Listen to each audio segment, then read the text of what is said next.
All right, so this is Dave Lockwood. I'm with Demolition, and I live here on Fort Myers Beach, and we have a demolition company, and we've done a lot of business here in Fort Myers Beach, but we also do business all over the southwest part of Florida. This channel is all about us expanding and heading into our next marketplace. So the struggle that we have is that first of all, we know what we're doing as far as running our business. We know how to do what we do for Remove It Pros. However, we don't know how to start a new location in a new area. Now, it's a terrible thing what has happened, but it is helping us. Hurricane Milton, Hurricane Helene, they made a lot of damage all the way up the coast. So the next marketplace we're moving into is Sarasota area, which is everything from Bradenton all the way to, Punta Gorda. And they got hit pretty good by this hurricane. The storm surge basically. Sarasota took kind of a direct hit from the hurricane. This hurricane came straight in off the Gulf, went straight across the peninsula and out into the Atlantic and spun itself out. So what I'm going to talk about. Here's what I'm going to talk about. So this is what I've been learning is about search engine optimization. And you might say, well, why would you do search engine optimization? Well, search engine optimization, or SEO, is a way for people to find you. So what you do is you put in keywords, and keywords are, if you don't know what this is, if you do, well, I apologize. I just want, in case people don't know. The keyword is like, okay, you're going to go, I want to go to McDonald's in Naples. So I can punch in McDonald's, Naples, and it'll show me all the McDonald's in Naples. So I could put McDonald's, Naples in the street, and that's my keyword, and that would be like a long keyword, a long tail keyword. So these are things that what you're doing is you are getting your business to rank for anticipated keywords. For example, if I'm in Sarasota, I would want to rank for Sarasota demolition contractor. Now, demolition contractor is one of the most searched words for my industry. Now, my industry doesn't have the searches that McDonald's is going to have, but it'll have a lot. So that keyword in our marketplace, demolition contractors, had a search of 5,400 searches in the United States. Okay. So, a little piece of that will be in my area here. So what I'm doing when I'm doing search engine optimization is I'm giving it a location, and I'm giving it what people are searching for. Okay. And then what I'm doing is I'm putting that information into our posts, our blogs, our vlogs, and our website, so that when people search by it, the search engine goes, hey, oh, it's over here. And that gives us a chance to get more business without paying for it. Okay. Right now, when we're up in those areas and we're getting calls, we're paying for it. We're paying for it through Google Ads. So we're also getting them from Facebook, because we're advertising on Facebook, and we're advertising just to the general contractors. Now we know who our customer is. Our ideal customer is a general contractor, somebody that's a project manager, somebody who is the actual owner and building stuff, and who really values their time. Because what we do is we bring speed, efficiency, and we simplify something that can be kind of a pain in the butt. If you use day labor or people like that, or if you're using your guys that are really skilled, what happens is my demo guys don't have to be crazy skilled, because they have all the right tools and they do this every day. They're pretty fast at it. So you take a guy at $40 an hour or $35 an hour, which is what these guys get paid if you've got the skills to put, say, back a kitchen. So you take a guy like that and you put him on demo. Well, first of all, he's not excited about doing demo because he likes to create. Okay, he'll do it, and every now and then it's fun because it's fun to demo. So, but the speed and efficiency of that guy is not going to be the same as a 20-year-old kid who's going to run the debris down the elevator 700 times and get it into our dump trailer. You know, it's just a different ball game. So if you really value your time, well, are you making more money with your $40 an hour guy putting in a $100,000 kitchen, or are you making more money with him saving $3,000 or $4,000 because that's a typical job for us? So the cool thing about us is we come in and we'll take out your kitchen, your bath, your flooring, your ceilings, your walls, your 2x4 walls if you need, and get all the debris, get all the stuff out that was left over from the former owners and so on and so forth. And we do it all in one little process, including if you need the floor cut open so you're rerunning your plumbing. So those kind of things, what we do is we just make this ultra convenient. So we show up with a box truck, dump trailer, bada bing, bada boom, knocking it out. So basically me, I've gone back to school for search engine optimization for as long as it's going to take.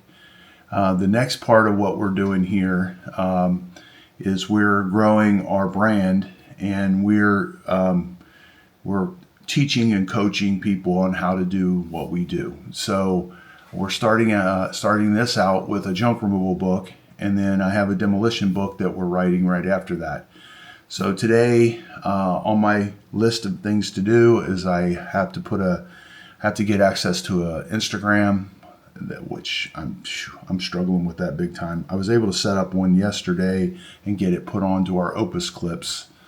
And Opus Clips, what that does for us guys that are creators is I can take a video, put it into Opus Clips, hit the button, the AI will break it up and make it.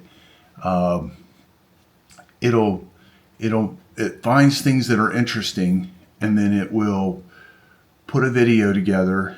It'll have a beginning and an end, and typically it's fairly reasonable. And then it'll have a suggested title and a body to it. And then what I do is I go in and I change all that stuff around to suit us with our keywords. And then when I hit the button, it goes out to TikTok, Facebook, my other Facebook, Instagram, X, and YouTube. And one push. Boink. It's pretty cool. Not perfect. Pretty cool. Still gotta have the human part of it. You gotta make it. The AI is good, but it doesn't make, a lot of it just doesn't make sense. So at any rate, that's where we're at with that. So yesterday we did something fun. We 2 days ago, Angie and I ran out we went through Lover's Key on Sunday, met up with the ranger who escorted us out because we weren't supposed to be in there according to them. And we looked around to see why is Lover's Key not open yet. It's a beautiful state park. It's right across the Big Carlos Pass from us where we live. And, Angie said to me, "Hey, what's going on with Lover's Key?" And I'm like, "I don't know." So that big gigantic sand pile that we've been covering, well, it's across the street. That's all I've been paying attention to. I just ignored that. So she said, "Well, they're not open yet." I'm like, "No kidding." I said, "Well, let's grab our bikes and go check it out." So we did. We took our bikes and we went underneath the bridges and went around the tents and went up into the park and drove around a little bit. So the park is, the trails are torn up on the one end. There's not very many trails there.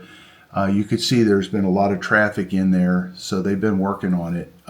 We got up to the road, and they had fresh shell along the side of the road and stuff like that, and all the pavement was cleaned up. So, and I'm sure that had, who knows how much sand it had on it from the hurricane. Now, the hurricane, when it came in there, it encountered the mangroves and the trees and stuff, and they knock this storm surge down. So the beaches are torn up. So we come back here. We didn't get to go to the beach because we wanted to go down there on our bikes and see that, and they weren't going to allow that. They're working on the bridge there. They have a bridge that goes over an estuary that takes people out to the actual beach, and they're making some repairs to that. So she said they were making it ADA accessible, which I don't know what that means. Maybe a chunk of it's missing or something. So you got that going on. So what we did is we drove our wave run. We came back here, got the wave runners, and we went all the way down the beaches, all the way down into Naples. And wow, you wouldn't believe how much sand is still on the beaches in piles and around houses and stuff like that. And if they're going to bring all that sand up here and filter it and put it back on the beach, I don't know, such a waste. So after we got done with that, we came back, and I met my drone guy, Hudson, and we went out yesterday, and we went down the beach, and we droned what I saw from the wave runners from my boat. And we went all the way back down to Naples again, and then we came back.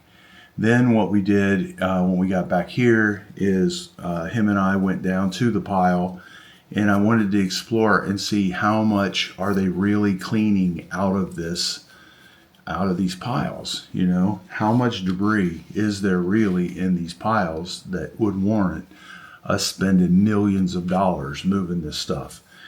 I mean, the scale of this thing, when you got to have a piece of equipment loaded into a truck, you have other pieces of equipment getting it into a pile so they can load it into a truck. They load it into the truck, they drive it down there, they dump it, another piece of equipment pushes it up, another piece of equipment lifts it up, another piece of equipment runs it, puts it into the screening machine, which is small. It's going to take forever to screen on this whole mountain.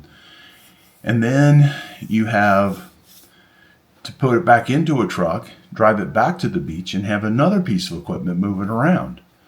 Or you could just move it to the beach, and we could go down on the beach, us human beings, and pick up the little pieces and be done with it. Oh my God. Oh, how long it's going to take and how much money they're going to spend, and the fact that we're vulnerable during that time. We still have about a month of hurricane season still. There is a hurricane potentially brewing down in the Caribbean right now that could affect us. You know, the water is 50 to 100 foot closer to these buildings than it was. And then now, what are they doing? Why aren't they pushing the sand down into the water? I don't understand what they're doing. They have it's like they're making this big gigantic berm all the way down the beaches. If you saw what we saw when the storm surge started coming in, we were down by docks, and we were down there when it first started. When it first started creeping over and getting onto the road. Now, by the time we left, it was about a foot and a half underneath my Jeep. Well, I'm going to tell you something. Docks, who prepared for the storm in a big way, they put sandbags up like 4 feet. They put tarps up. They sealed it. And they did a great job because they were able to open right back up, which after Hurricane Ian, it just destroyed that place. It blew everything that they had out into the street. I know that because 4 o'clock in the morning, before the roadblocks could get set up, Angie and I snuck on down here to see what happened to our house. We wanted to know. We didn't want to wait. So the storm surge came in, and it blew that water. It blew that sand, uncompacted sand. It blew it out, and it didn't even take it. We were literally down there when it first started. It didn't take it 5 minutes, and it blew out 10 foot of sand.